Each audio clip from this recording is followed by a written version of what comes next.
and create a PDF out of it, and do a Word document, make a PDF out of the Word document, and then just put a field in there, or a series of, so basically you make your own field with what do you call it? What's that called? Overflow. I mean, have you done it in Hot Docs? Haven't used PDFs in Hot Docs. I'm not sure how right. it use Overflow. I don't think it's a built-in feature of Acrobat. I think it maybe is a Hot Doc specific thing for their. Right. No, so what we did is when I did these for the child support forms, we had Word documents, we turned them into PDFs, and we put overflow fields on and used Hot Docs. We use Hot Docs, whatever, what is it? What are they called? Control fields and what's the field that ends in a CO? Computation. Computation fields, right. So folks, as opposed to that, could we just always leave the addendum field blank and just put a blank page at the end for the addendum? The person checks off a box that's it automatically checks off a box that I'm going to have an addendum. And then there's just blank pages, and we can just generate blank pages with the addendum. Really, I agree with you. If it's like a small input field and you're almost always going to use an addendum, I think we should do that. There might be cases where they really want it on the form. Yeah, like you might have tables of kids and addresses. And so first, affidavit of care would be an example. Yep. But we could make that an automated addendum too. Like we could just make the tables on another page. Like instead of trying to fill it into the form, can't we make tables with Markdown? We can make our addenda. I suspect, and now that more people are getting on, I don't know if we want to keep it so inside. Okay. But I suspect they're going to want it on the form that they gave us. There's room for 3 kids. This is the example that Caroline's talking about. There's room for 3 kids information. That covers 90% of people's families. If you have 4 or 5 kids, I don't think they're going to want to see all the kids on another sheet. And when you only have 2 or 3 kids, they definitely don't want to have to go to another sheet that you gave them to get the information. So we'll have to handle situations like that. I think for that specific one, Kate said that she usually does 2 forms. Oh, really? She just doubles the whole form, which is easy enough for us to do. Yeah. So that would be a solution as well. Is that something we should talk to other attorneys about what they do?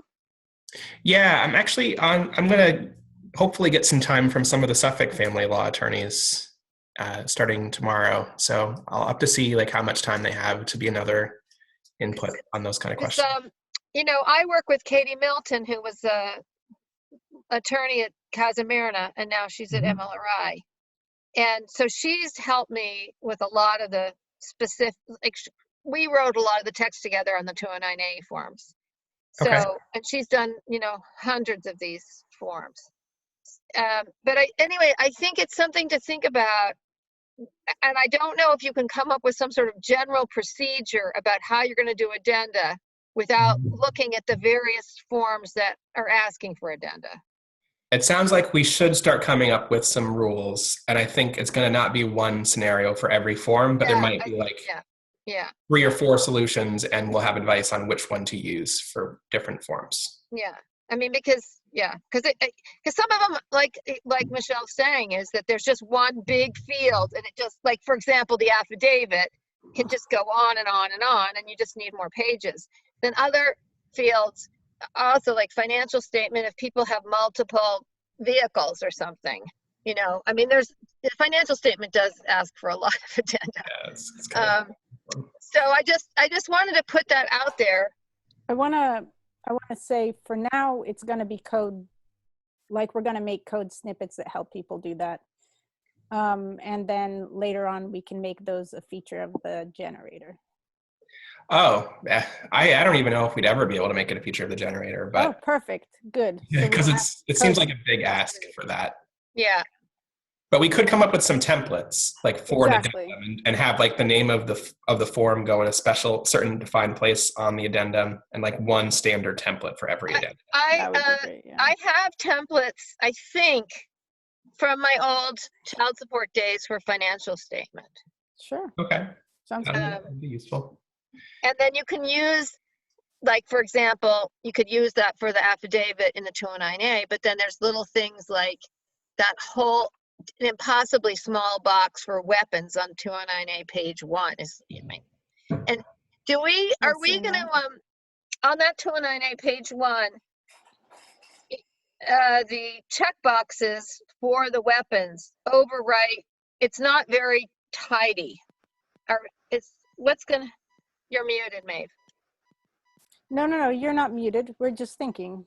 No, I saw her mouth moving. Oh, I see, Maeve. And We can't hear Hadley, you. you are also muted. No, You're not Maeve, muted, you're but we can hear muted. you. No, she's muted. Oh, I guess she turned on He and was off. testing it. Are your headphones not plugged in? Do you need to unplug them and plug them? Now she's muted herself. Right. Am I back? There we go. Now we hear you. It's like, is it turned on? I was going to tell you, like, I can find the process you need to kill in your terminal in order to reset your, like, I mean, it's worked for me, but it's a process. You were saying that we were looking at that form today and how the checkboxes aren't neat. That's not nice. It was just like a quick fix. So we need to try and figure out how we're going to deal with selection of the different, firearm license, or does he have guns, or. Well, I mean, what do people usually do? What'd you say, Michelle? What do people usually do? They expect you to circle something on the form, which you can't really do with a checkbox.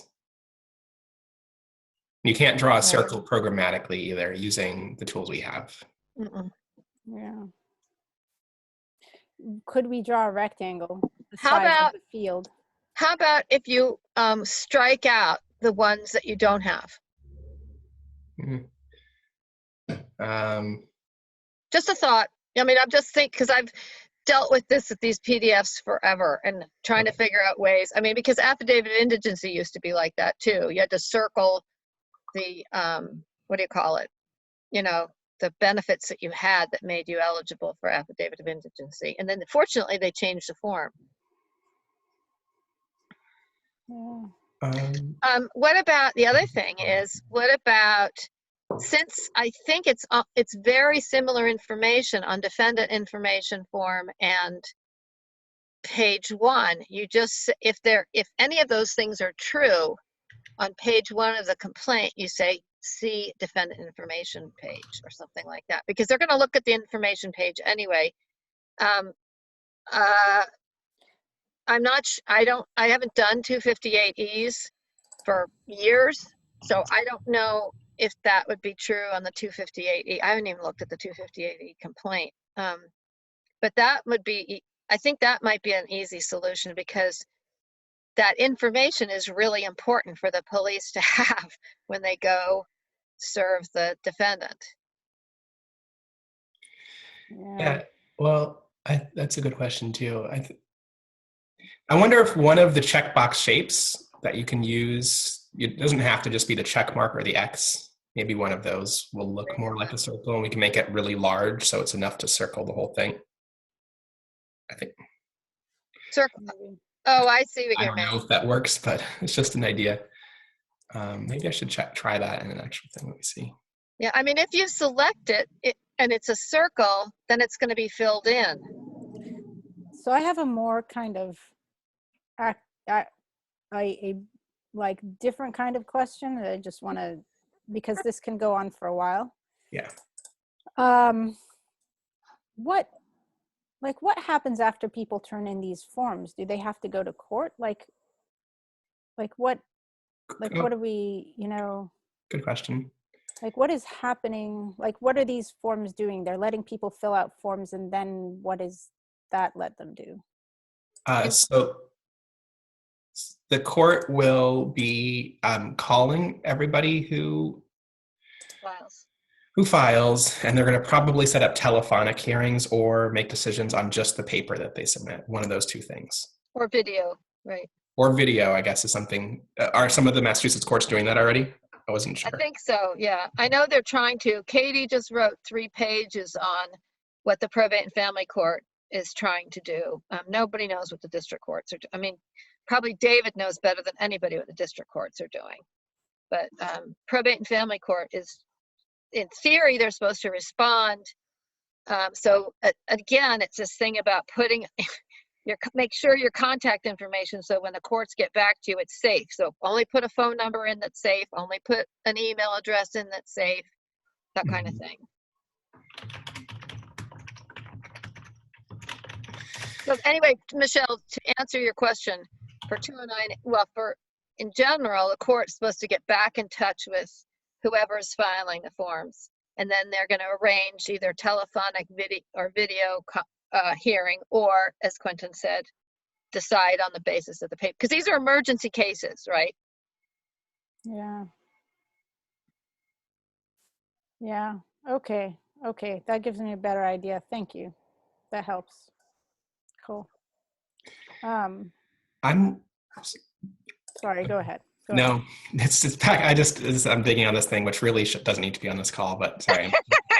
I think we should just edit the PDF forms and try to annotate them in such a way there's a room for a checkbox that makes sense next to the word. Yeah, I think that's the best solution. Sorry, can you hear me? Yeah.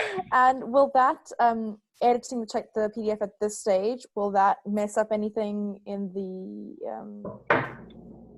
Nope. As long as the fields are the same. The fields are not in the right spots, though. The fields have to be. It does not matter where the fields are on the form. Oh, okay. It only matters the labels are the same. the labels are the same. Yeah, they just get the values. That's right. Okay.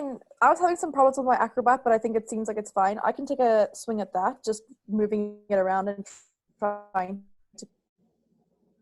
Or we can have checkboxes, just space it out a little bit so we can have a checkbox. Well, how would we do it? Because it's all like in a paragraph. Yeah.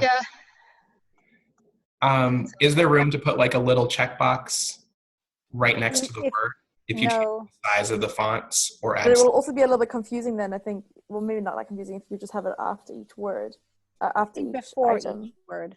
I think before. Before. Sorry, yeah, before. So there'll be a comma, and then there'll be a checkbox, and then there'll be a word. Let me play around with it, and then I'll see if.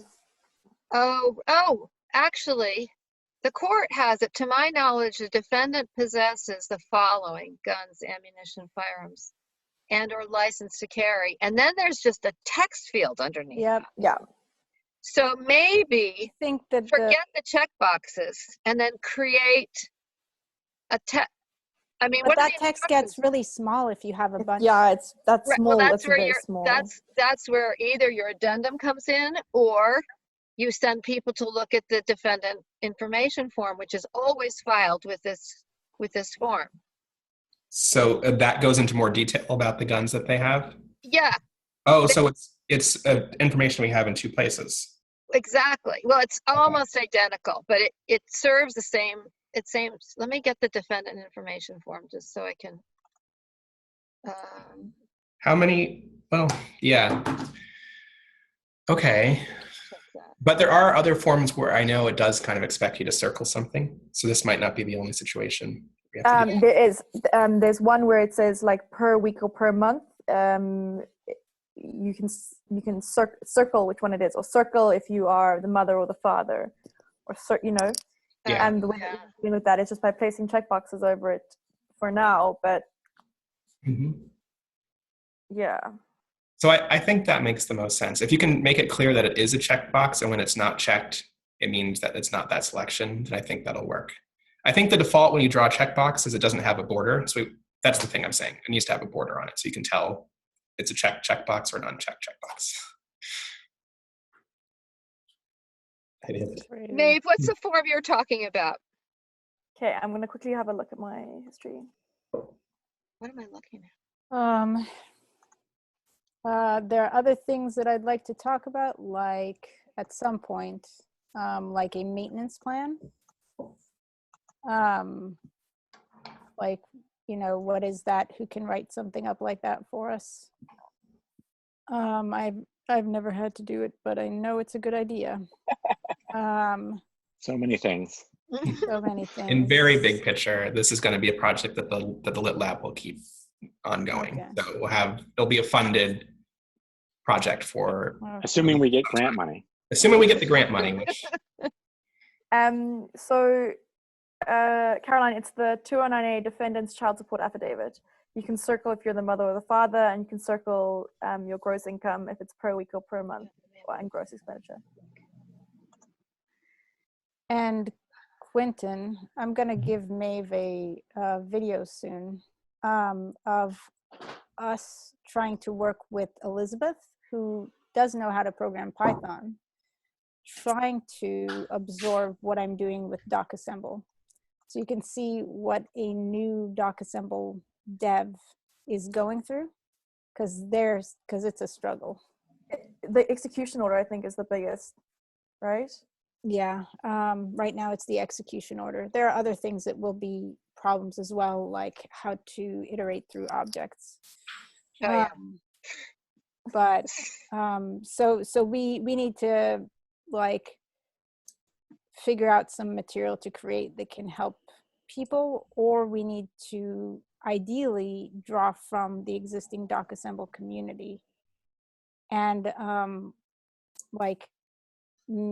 have like other people editing text or writing tests for the Python part of the code. So we actually recorded two things. We because recorded. Take a Sorry. heck of a long Go time. ahead. Sorry, go ahead. Sorry. No, I cut you off. Okay, for me, we recorded with Mark as well. Did we? Oh, no, he just screenshotted it. We did some stuff with Mark, but then he had to go. Yeah, so He did I some think, recording, I think. yeah. So with Elizabeth, we've got the call with Matt and with Michelle recorded. So I'm just going to cut those down. There's a lot of stuff that's insignificant. So there's two types of cuts I think we need. One is like informational for like people who how to do this, and another is like for us to see what the problems are. Like, okay. but maybe we just have the whole video and fast forward. Yeah. I don't know. I can timestamp it. What I can do is I can make the cut for information, like how do you pull down these repos, how, you know, those kind of things. And then while I'm doing that cut, I can actually just timestamp the original video just so that you guys can see the key areas where we were confused or where there were issues. Okay. Michelle, you remember that Quentin did some tutorials on groups? I don't, but that's great. That's what I'm thinking. That would be real. I looked at those things over and over and over again. So I think those would be a good. The thing is, we can't have to look at them over and over and over. No, I'm not a developer. I'm not a programmer, right? That's what I'm saying is. You say that, and I will definitely, if I get 1 second away from project management, I will watch those, like link them to me, and that would be an incredible resource. And that's what I'm thinking. If you're trying to get people on board with DocAssemble, you can send them to go look at those, and they're good. Well, I need to look at them first and see if they, like, if they're what. All right, I just had to pop in. I've got to go to another meeting. It sounds like everything's going well. David. I just wanted to say hi. Hi. Nice to say hi.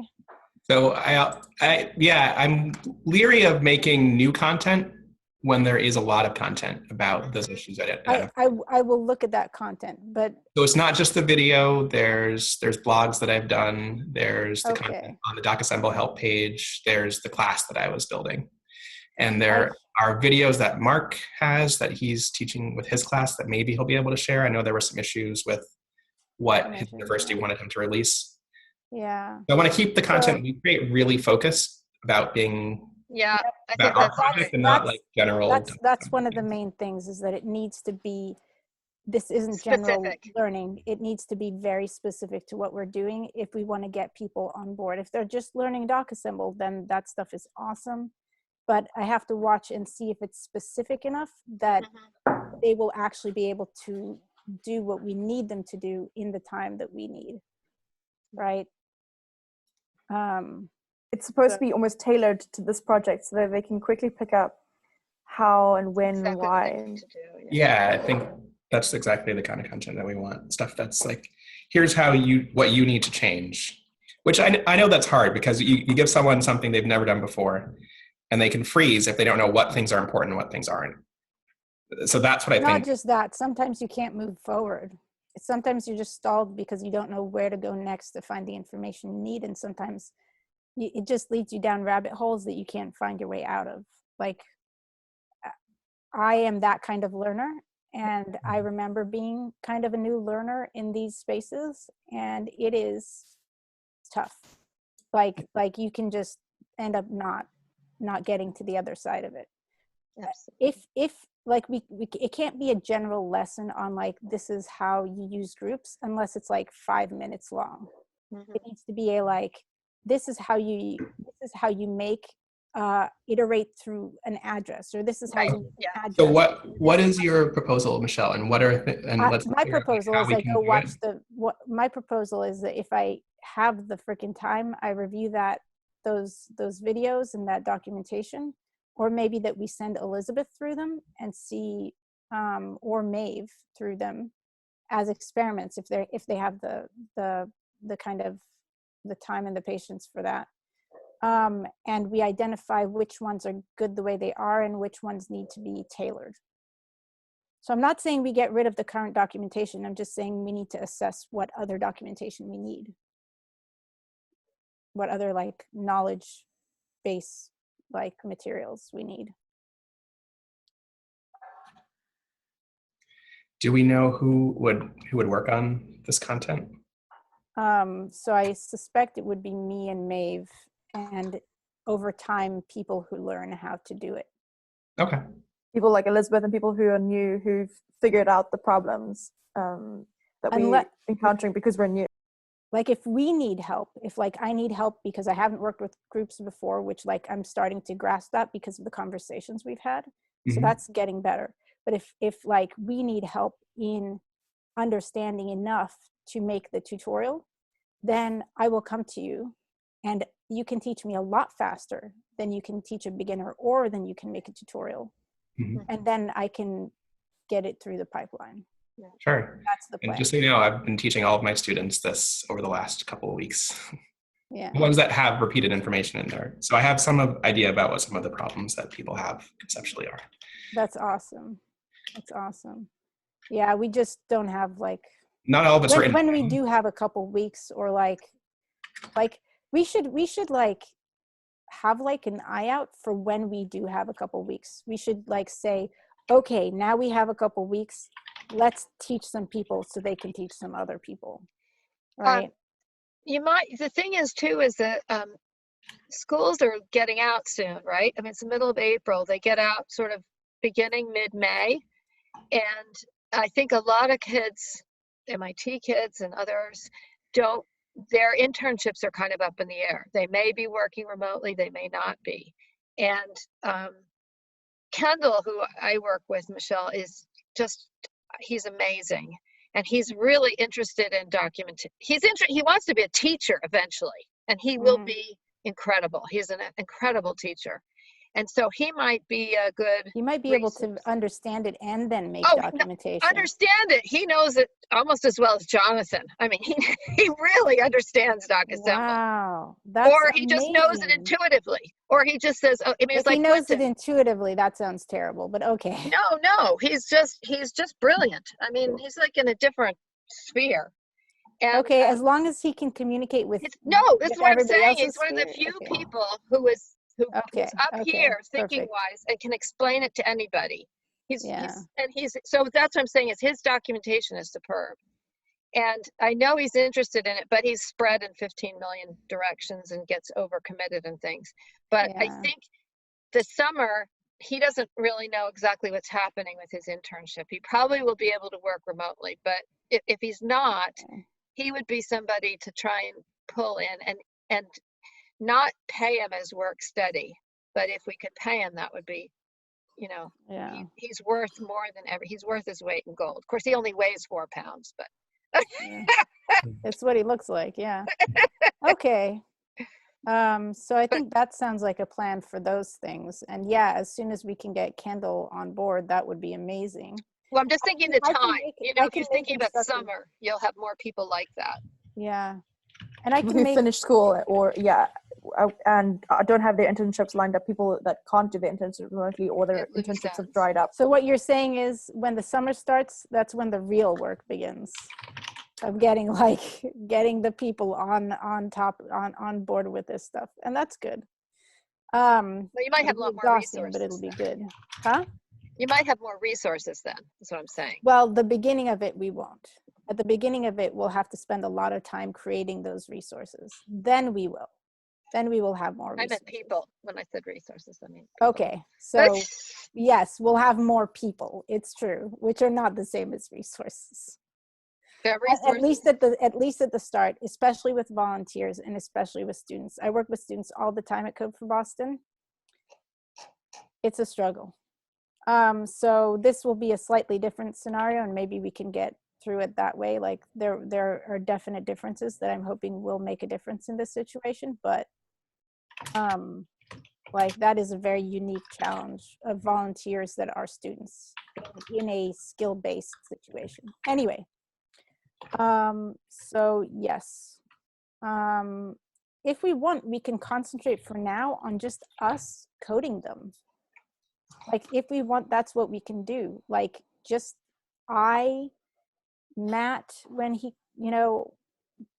Quentin, and like whoever else is like knowledgeable enough, we can just start coding the generated forms, taking notes as we go as to what might need to change, and leave that for once we have people on board who can keep making forms. Like, is that what we want to do? I guess the question is that, or is that something we want to look towards? Like, for now, we need to keep making changes, but at some point we will identify a point where we just need to code forms.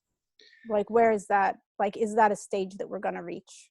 So here's my question. It seems from looking at the Trello board, we have a lot of things piled up that have gone through the wizard process and that just need to be cleaned up and fine-tuned. And that we have volunteers who are ready to start working on stuff. That we have me and we have Matt, from what I can tell. Once we get Mark on board, we might have Mark. For cleanup or for, I mean, it depends what the cleanup is. If it involves any logic, turning any turning any checkboxes into radio buttons, if it involves any of that stuff, if it's just editing text, we've got people. If it's anything more than editing text, then it's Quentin, me, Matt, and maybe Mark that we've got. That's yeah. Unless because like Elizabeth certainly isn't ready, and Maeve isn't ready. Not that, which isn't an insult. It's just the facts, Like So who is turning radio buttons and checkboxes? You did that really good explanation on that from Thank me you. that we recorded. So that's something that we can teach people how to do. I think that's relatively easy. Excellent. I mean, I got it, and I practiced it, and it works. So okay, yeah. Anything you can identify that we can teach, like take people through, like start assigning those. Make another column. Make another column for text has been created. Like extra text has been added, and make a column for whatever. Like really list them. Like a column for radio buttons. A column for like just have those, and then people can pass them through until it goes a column for the logic, right? depending on what people know that they can do, Exactly. I know how to do radio buttons and checkboxes now. Exactly. If we can separate them out like that, we might be able to move forward on these a lot faster. So are these forms, people need to know whether they should be radio button, and when you're making a distinction between radio buttons and checkboxes, because radio buttons means you pick one of these things and checkboxes means it's a multiple, you can do one or more. And so that's what you're talking about on the PDF or in the YAML. Quentin's kid in the background is YAML. so funny. Is anybody seeing this? I know. He's unloading Yeah, in the the groceries now, right? He's going out to unload the groceries. So yeah, so that was in the YAML. That's what we ran through today. We ran through it with Mark, and then I didn't understand it. So then Michelle took me through it in quite like a tutorial style. So what we have in the video is really, really good. Good. Yeah. Very quick video on how to change those things and how to get it to show plaintiff. Right. I mean, the thing is, and this is why I shared my little direct message with Matt this morning to you guys, that Maeve and Michelle, because I can do some doc assemble. I don't know where I'm definitely not in Quentin and Kendall's league, but I've done a fair amount. So I know the difference between radio, but I mean, some of this stuff I can do. I'm particularly interested in doing it for the 209A. And I do think we ought to not follow all. I mean, in fact, when you do a paper 209A, you don't go through page 1 and then go to the affidavit. You do the first 15 questions, you go do the affidavit. If you have kids, you go do page 2, and then you come back. You can't ask for relief on page 1. You can't ask for relief that you asked for on page 2 on page 1 if you haven't asked for the relief on page 2 already, right? What's he doing? Playing He's holding a slide. I want to like couch. But Kate's did a really good flow of that 209A process, right? I haven't seen that. I've seen yours of the affidavit. I'm not sure I've seen Kate's. I'll have a look at my Slack. It was maybe last week. She did a really good flow, like a huge A3 of. Oh, maybe I did. Maybe I saw the flow that. of the 209A and how that works. Right. All together. So what's it was up. From the coding side, what do you, I mean, you've got your basic questions, some of which we're not going to use.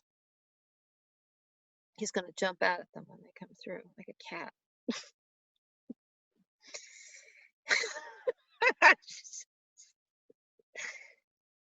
Oh my God. So we have like a big. You're gonna need to blur this out, Maeve. Here it comes. Oh. So we can have a code thing that orders everything. So questions includes, and then coming back, right? So it really depends, again, on logic. If you have to add logic, I just went through a form where logic was added. And that wasn't the one with Elizabeth, eh? Or was that one? It was the one with Elizabeth. Yeah, that was pretty complicated. Which one was that?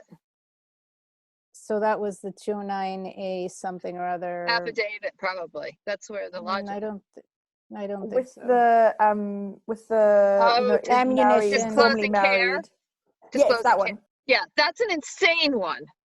That's the hardest. That's the hardest court form in the world. The affidavit disclosing care and custody. Yeah. I'm working on that form. Okay, so you and I should talk about the way through it. Matt gave this to us as like a simple to do bug fixes. He said he was working on it. It's not the affidavit. It's not that one.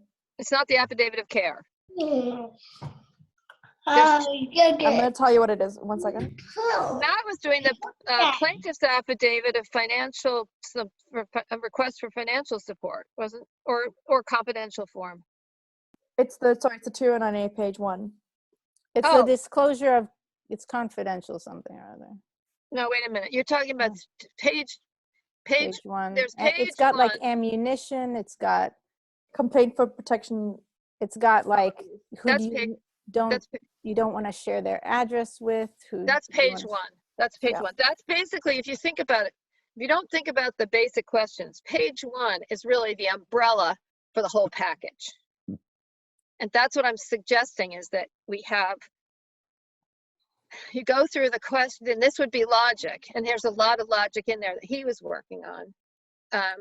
You go through a certain number of questions, then you go to the affidavit, then you go to page 2 for children, and then you can either come back to page 1 or you go do affidavit of care. I propose that you come back to page 1, finish page 1, and then you go through all the little factual things like the affidavit of care that Quentin's working on, the plaintiff confidential defendant information. So who made the make fields empty, like make remaining fields empty? Well, who did that function? Who made the function? I did the function. Okay, I might take a closer look at that because I think it's not doing what we were hoping, what was hoped it would do, because it's still asking a question to be filled. Like it is asking a question that should not be asked because the information is not filled in. Is it one of the transformed fields? Because I wonder if that could be the difference. No, it shouldn't be. But we can talk about Yeah, that later look because at it. Could be I something might that need a changed nap in the soon. generator. So that was my proposal to Matt this morning, is that I could do paired programming with somebody and go through that, because I mean, I understand how the logic works. I think not with logic that is yes, Maeve. Kate is planning to do paired programming or set up paired programming with SMEs and programmers.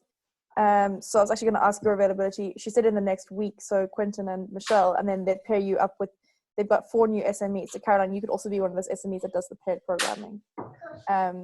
So Sure. I need to have a little look at that chat. But I know she said Quentin, Michelle, Matt, Tom, Trainer. Mm-hmm. We met with him yesterday. Yeah. So each of you would pair up with an SME, and then maybe I would sit in and shadow one of those calls. So we could have it as like a triple pair, a group programming. So we have a beginner. So like Elizabeth will sit on one, I'll sit on another, and hopefully we can all get up to speed. That's just the idea that Kate and Matt came up with. So I'll message you guys individually, and you can see your availability and who can link up with who. So So the thing is also, I mean, there's the idea though is that the 209A, it's this whole idea of how we split the forms up and you have different people doing different things. You need one path to go through that, through the 209A and all the forms. So if you have paired programming, you're still going to have gaps and overlaps. So I think, I'm a little bit concerned about that, and I should look at Kate's flow. Look at Kate's flow, and then I just want to see if she was messaging about the 209A, or if it wasn't about something else. But I'm pretty sure it was the 209A.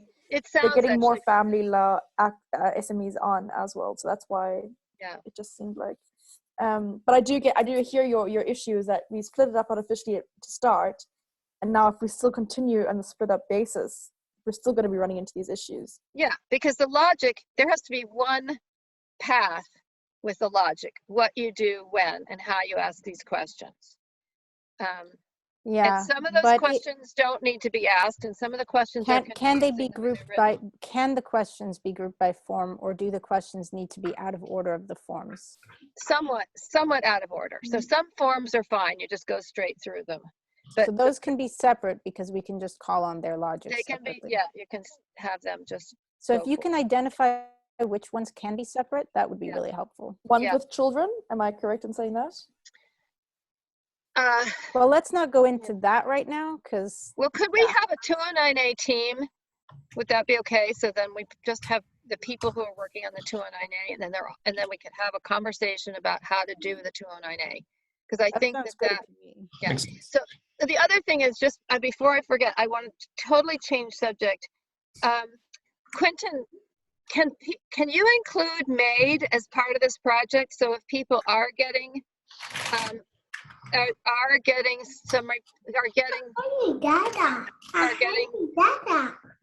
summons and complaints in eviction cases, they can go straight to your MAID thing, because that's happening now. So then people could use this time to file answers. Yes, I'm your dada.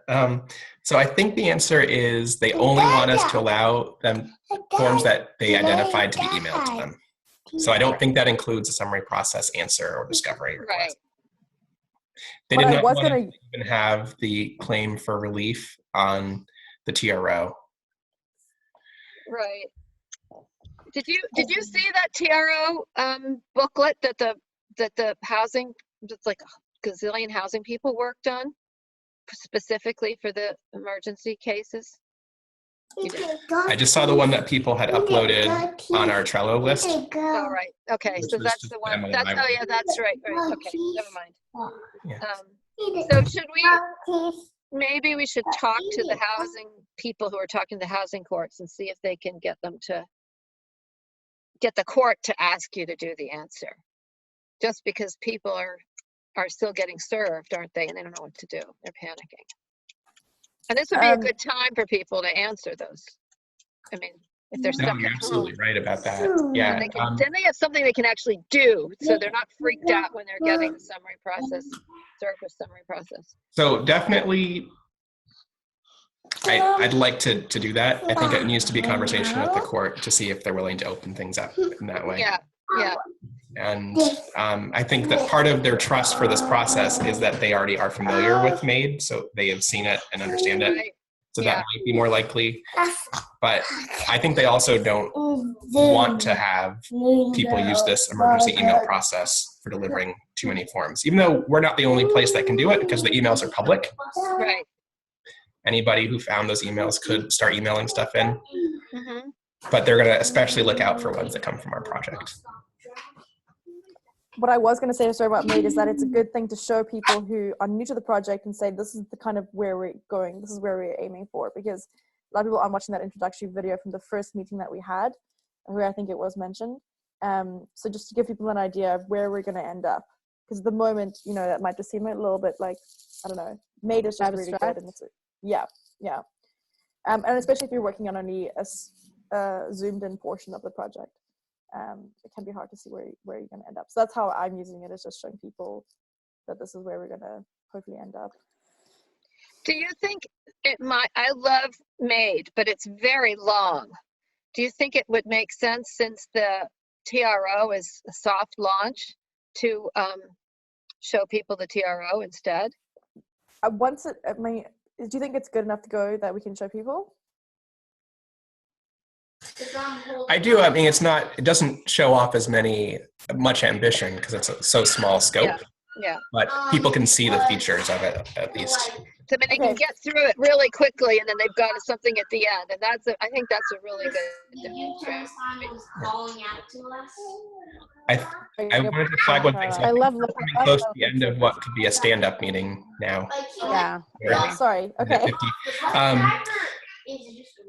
I'm interested in what you said before. I didn't really have a chance to answer about participating in some SME pairing, but I'm not sure how many forms I can do.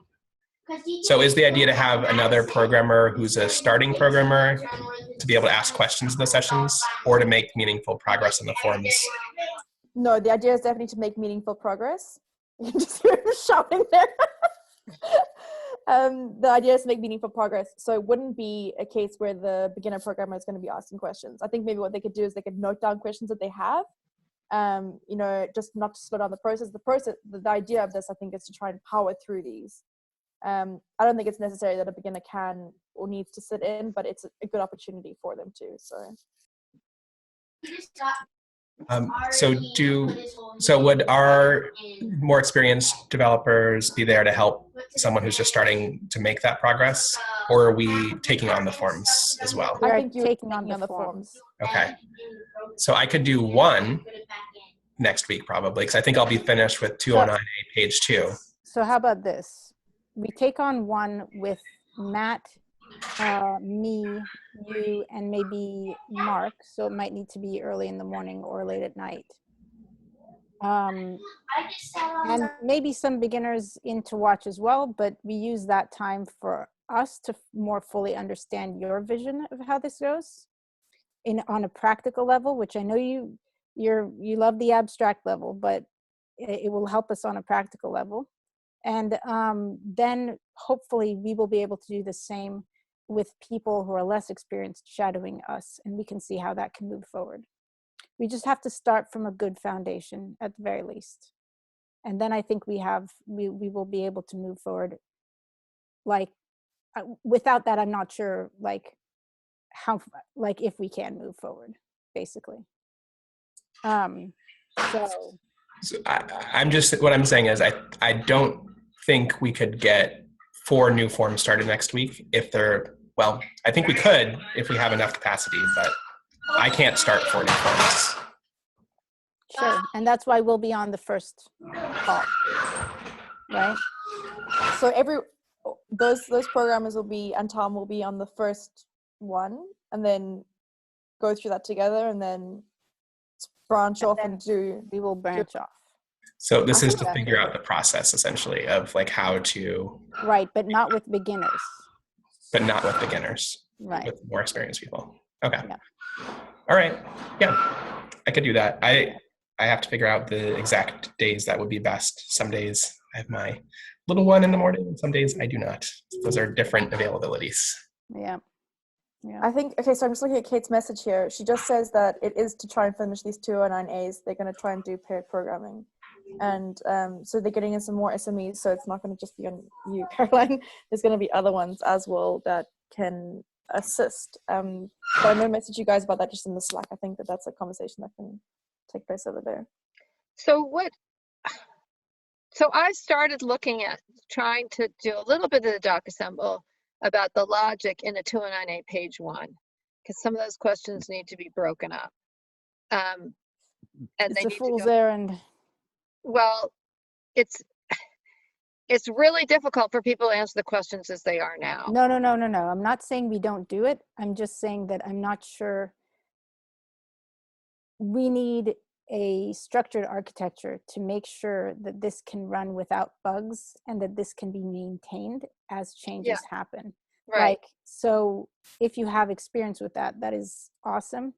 And if you don't, we need more of a pair programming situation and a pair, kind Right. of process. Yeah. I mean, I get that. But the thing is, it's a lot easier to, I've put all these, spent a lot of time putting this into the bug reports for Matt, and it's really tedious, and I've done it and I'm not sure it's clear. Whereas if I can put in the code and then also look at Kate's flow chart, it's not hard how to order this stuff the way it should be and put some logic in.